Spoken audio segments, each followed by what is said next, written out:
Mikindani. Leo tumekutana na mamalishe katika mkoa wa Mtwara. Lengo na makusudi makubwa kabisa ni kuungana. Mamalishe wa Mtwara wajue kwamba wana uongozi wao wa mkoa, uongozi wao wa kitaifa.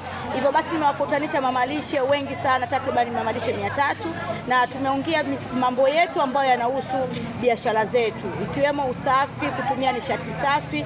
Kingine cha msingi kabisa ni kumuunga Mheshimiwa Rais na kujitokeza kwa wingi katika mikutano ama mkutano anaokuja Mheshimiwa Rais katika mkoa wa Mtwara.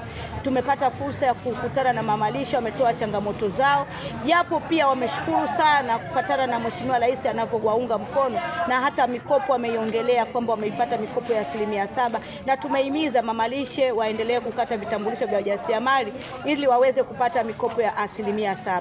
Hivyo basi mamalishe wengi wamefurahi na wamekubali kwamba Oktoba wote kwa pamoja tunatiki kumrudisha Mheshimiwa Rais madarakani. Elimu ya kujua umalita ni nini na namna ya kutumia nishati safi na salama. Kupitia mkutano huu tutaenda kubadilika na tutaenda na elimu tulioipata tutaenda kubadilika, kwa sababu mamalishe wengi tulikuwa tunaitwa mamanitilie wa mitaani. Ila kwa kupitia kikao hichi tumejifunza sisi sio mamanitilie tena, ni mamalishe, shirika la umalisha, na tumepata shirika ambalo linalea wa mamalishe wa mkoa wa Mtwara na nchi nzima.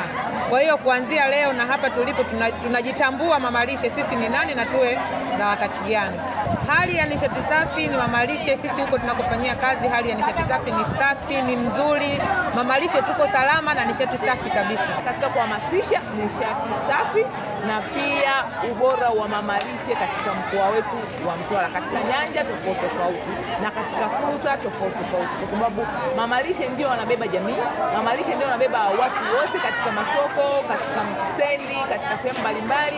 Hata wageni wanapokuja katika mkoa wetu hutegemea sana mamalishe.